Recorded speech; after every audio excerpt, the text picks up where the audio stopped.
Hello dear student, कैसे हैं आप। आज हम करने जा रहे हैं 10th क्लास का one of the most important question जो हर बार बोर्ड एग्जाम में आता है, जिसके अंदर हमको ये प्रूफ करना होता है √2, √3, √5 को इर्रेशनल नंबर है वो प्रूफ करना होता है।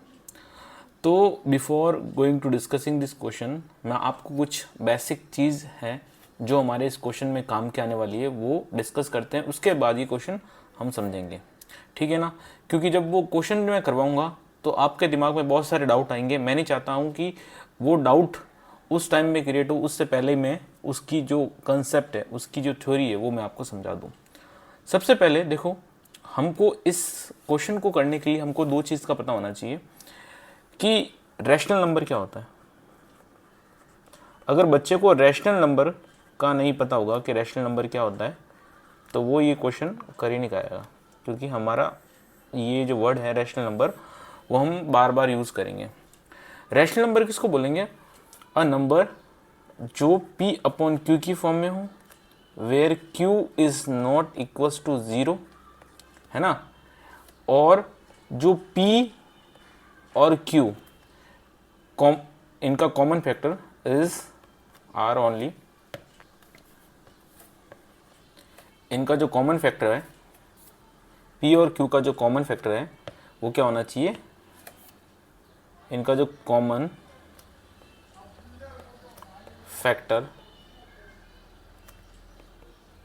फैक्टर है वो 1 होना चाहिए, ठीक है ना। इनका जो p और q का कॉमन फैक्टर क्या होना चाहिए? 1 होना चाहिए। और जहां पर p एंड q क्या होने चाहिए? इंटीजर होते हैं। p एंड q क्या होते हैं? इंटीजर होते हैं, ठीक है ना। p एंड q क्या होते हैं? इंटीजर होते हैं। तो ये तो हमने पढ़ लिया कि रैशनल नंबर क्या होता है। रैशनल नंबर वो नंबर होता है जो p अपॉन q की फॉर्म में हो, where p and q are integer and q is not equal to 0 and p and q has no common factor 1 के अलावा। 1 के अलावा उनका कोई भी कॉमन फैक्टर नहीं होता है। और 1 तो सभी नंबर का क्या होता है? कॉमन फैक्टर होता है। आगे बस में तो ये चीज़ आपको पता होनी चाहिए। दूसरी चीज़, एक चीज़, ये फर्स्ट पॉइंट हो गया, है ना, जो आपको इस क्वेश्चन में पता होनी चाहिए।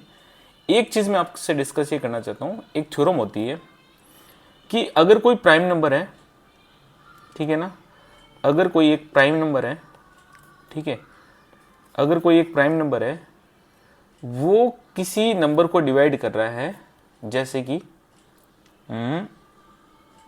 2 के स्क्वायर को, है ना। तो वो प्राइम नंबर, सपोज एक प्राइम नंबर में प्राइम नंबर की जगह मान लेता हूँ 2, कि 2 के स्क्वायर को डिवाइड कर रहा है, मतलब किसी भी नंबर के स्क्वायर को डिवाइड कर रहा है, तो 2 उसके नंबर को भी डिवाइड कर रहा होगा। एक और सिंपल लैंग्वेज में, अगर p कोई प्राइम नंबर है, p इज प्राइम नंबर, ठीक है, और p divide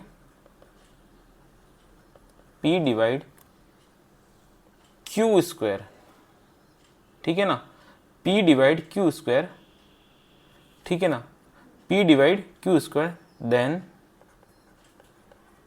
p also divide q, p q को भी डिवाइड करेगा। देखो, जैसे कि देखो यहाँ पर मैंने लिखा, जो हमारा 2 एक प्राइम नंबर है वो इसको डिवाइड कर रहा है, तो 2 क्या करेगा? इसको भी डिवाइड करेगा। देखो, इसको जब डिवाइड करेंगे तो देखो 4/2 ये आ जाएगा 2, और फिर 2 को डिवाइड करेगा तो भी क्या 1 आ जाएगा। तो अगर नंबर कोई प्राइम नंबर है ना, अगर वो q स्क्वायर को डिवाइड कर रहा है तो वो किसको डिवाइड करेगा? वही नंबर q को भी डिवाइड करेगा। ये एक थ्योरम होती है, एज्यूम होता है, तो इसको आपको पता होनी चाहिए। ये सेकंड चीज़ है जो आपको इस क्वेश्चन से पहले आनी चाहिए। दूसरी चीज़, एक चीज़ और है, वो देख लेते हैं। वो क्या है कि सपोज ऐसे लिखा हुआ है 3 × 1, तो क्या आएगा? 3 आएगा। क्या आएगा? 3 आएगा। तो हम ऐसा कह सकते हैं कि 3 को किसी भी नंबर से मल्टीप्लाई करेंगे तो उसमें वो नंबर आएगा जो जिसका 3 से डिवाइड हो कर सकते हैं, जिसको हम 3 से डिवाइड कर सकते हैं। अब देखो, ये 3 इस 3 से डिवाइड हो जाएगा, बिल्कुल हो जाएगा। एक और एग्जांपल लेता हूँ, जैसे कि 3 × 2 स्क्वायर कितना आया? 3 डिवाइड 2 स्क्वायर कितना आया, ये हो जाएगा 3 इंटू 4, या 12। मतलब कि 3 क्या कर सकता है, 12 को डिवाइड कर सकता है। 3 क्या कर सकता है, 12 को डिवाइड कर सकता है। ऐसे ही मैंने लिखा 3 मल्टीप्लाई 3 का स्क्वायर, या कोई भी नंबर लिख सकते हैं ना, तो कितना आ जाएगा 3 इंटू 9 और 27, तो 3 27 को भी डिवाइड कर सकता है। अच्छा, तो हमको ये चीज़ समझ में आई कि अगर 3 और इसके साथ कोई वेरिएबल लिखा हुआ है ना, उसके साथ में कोई भी वेरिएबल लिखा हुआ है, जैसे कि मैंने लिखा यहाँ पर लिखा क्यू स्क्वायर और यहाँ पर आ गया p, तो इसका मतलब है कि जो 3 है ना वो p को भी डिवाइड करेगा। 3 डिवाइड बाई p, 3 p को डिवाइड कर सकता है। 3 क्या कर सकता है, p को डिवाइड कर सकता है, और डिवाइड करने पर क्या आएगा, एक इंटीजर आएगा। क्या आएगा, एक इंटीजर आएगा। ये चीज़ आपको समझ में आनी चाहिए, क्योंकि हम क्वेश्चन में बहुत यूज़ करने वाले हैं। ठीक है, चलिए हम क्वेश्चन स्टार्ट करते हैं। तो क्वेश्चन कैसे करना है वो देखते हैं। सबसे पहले हमको देखना है कि हमको बोला गया है कि आप √3 को इज इरेशनल, √3 इज इरेशनल, इसको प्रूव करना है मुझे कि भैया ये इरेशनल है तो क्यों है। तो हम क्या करेंगे, हम सबसे पहले इसको अज्यूम कर लेंगे। क्या अज्यूम करेंगे, रैशनल नंबर। तो मैं लिखूंगा लेट √3 बी और रैशनल नंबर। √3 है रैशनल नंबर, √3 एक रैशनल नंबर है। आ गई बात समझ में, √3 एक रैशनल नंबर, ये मैंने लिख दिया। अब मैं यहाँ पर सबसे ज़्यादा इंपॉर्टेंट चीज़ है वो लिखने जा रहा हूँ, तो ध्यान देना, जो आपको भी लिखनी है यहाँ पर। ठीक है, √3 इज अ रैशनल नंबर। अब देखो, अगर ये रैशनल नंबर है तो इसको मैं ऐसे लिख सकता हूँ, ये जो काम की चीज़ है वो अभी एक स्टेप बाद में लिखेंगे। ठीक है, यहाँ से हटा लेते हैं, यहाँ पर लिखेंगे। तो मैं लिख सकता हूँ, अगर ये रैशनल नंबर है तो मैं लिख सकता हूँ √3 is equals to P upon Q। √3 equals to P upon Q, कोई प्रॉब्लम नहीं। वेयर जो अब काम की चीज़ें मैं लिख रहा हूँ, where P and Q are coprime, वेयर P and Q are coprime, ये लिखना बहुत जरूरी है। अब आप ये सोच रहे होंगे कि सर को प्राइम का मतलब क्या होता है ना। अब बच्चे सोच रहे होंगे सर को प्राइम तो आपने पढ़ा ही नहीं है, हमको बताइए को प्राइम क्या होता है ना। तो हम को प्राइम पे डिस्कस करते हैं। ऐसे कोई भी नंबर जिनका HCF क्या हो, HCF 1 होता है, उसको को प्राइम नंबर बोलते हैं। ठीक है ना, ऐसे कोई भी नंबर, ठीक है ना, ऐसे कोई भी दो नंबर जिनका HCF क्या होना चाहिए, 1 होना चाहिए, उनको को प्राइम नंबर बोलेंगे। इसका मतलब ये है सर, आप ये कहना चाह रहे हैं कि यहाँ पर जो P एंड Q है ना, वो क्या है, को प्राइम नंबर है। मतलब कि इनका जो HCF है 1 के अलावा इनका कोई कॉमन फैक्टर नहीं होगा। ये हमने, अगर रैशनल नंबर है तो ये हमने अज्यूम किया है। फिर हम देखते हैं कि और क्या चीज़ें, वो देख लेते हैं। फिर हम देखेंगे कि हमारी जो इक्वेशन है ये वाली, ये जो इक्वेशन है इसको मैं क्या करूँगा, दोनों साइड स्क्वायरिंग करूँगा। तो लिख दूंगा both side squaring, both side squaring करेंगे तो ये हो जाएगा √P² is equals to PQ whole square. कोई दिक्कत, ठीक है, ये क्या हो जाएगा, P² Q होल स्क्वायर हो जाएगा। आ गई बात समझ में, ठीक है, बहुत बढ़िया। अब हम क्या करेंगे, ध्यान से सुनना, कि √3 का स्क्वायर होता है 3, P² अपॉन Q² हो जाएगा।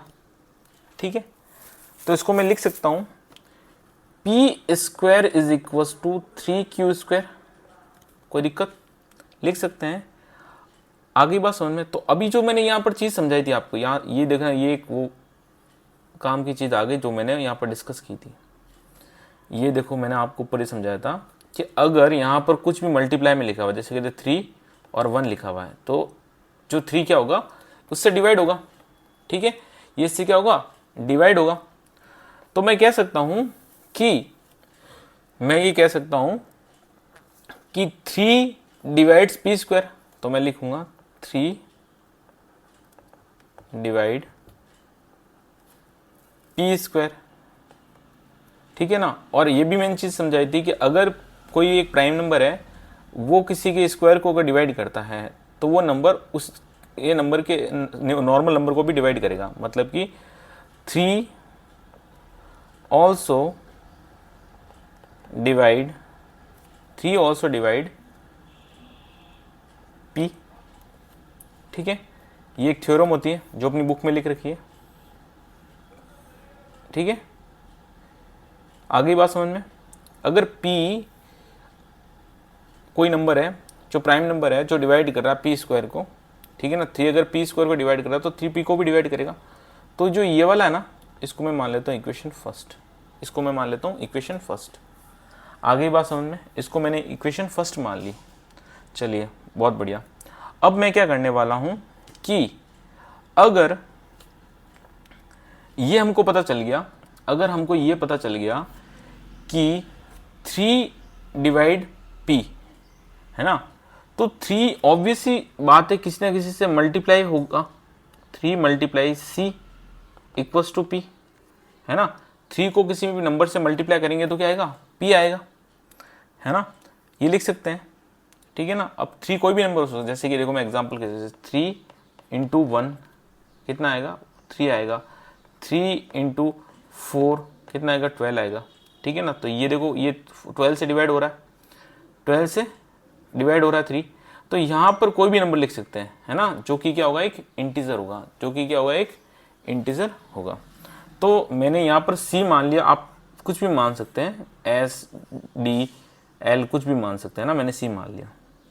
आगे बात समझ में, अब क्या करेंगे, दोनों तरफ मैं स्क्वायर कर लेता हूँ वापस, both side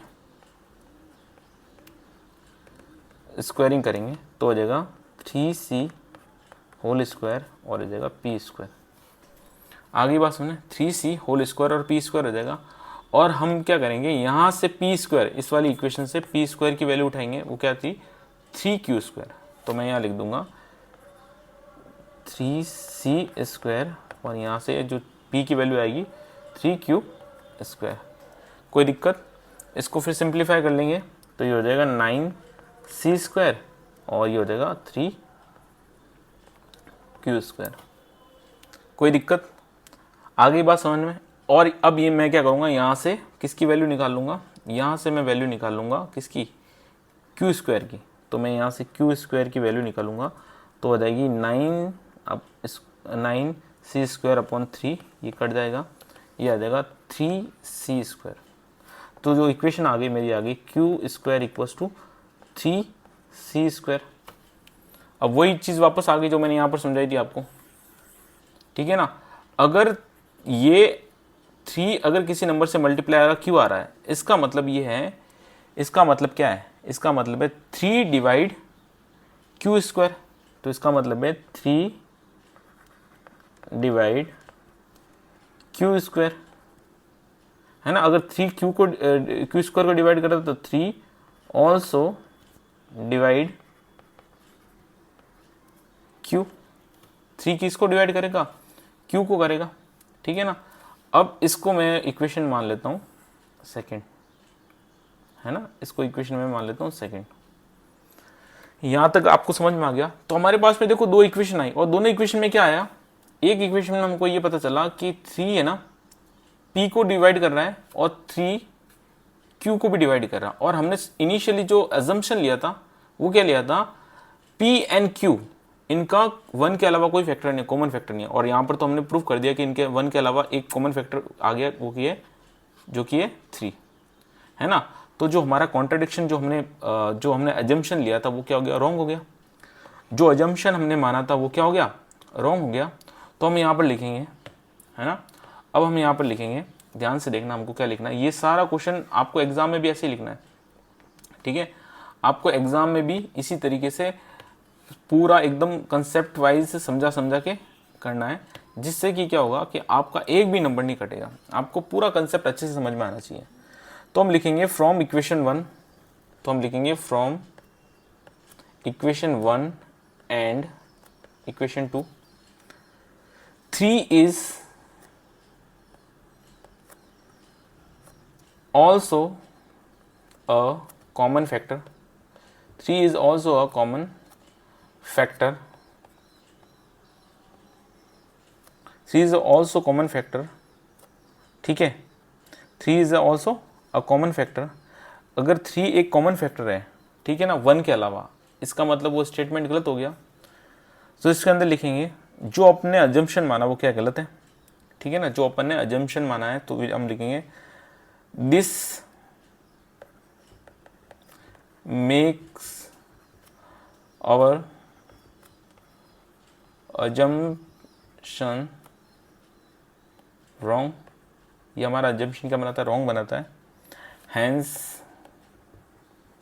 √3 is irrational number hence √3 is a irrational number तो हम कह सकते हैं √3 क्या है एक irrational number है इसी तरीके से हमको पूरा क्वेश्चन अच्छे से करना है तो हमने ऐसे कर लिया ऐसे अगर कोई भी √2 का भी आए √5 का है तो हमको सारे क्वेश्चन ऐसे ही करने हैं तो उससे पहले आपको ये सारी थ्योरी पता होनी चाहिए थी तभी ये क्वेश्चन हो पाता ठीक है डियर स्टूडेंट तो हमने ये क्वेश्चन कर लिया आई बात समझ में आपको थैंक यू सो मच अगर आपको ये कंसेप्ट समझ में आया तो हमारे वीडियो को लाइक कीजिए सब्सक्राइब कीजिए चैनल को एंड अगेन थैंक यू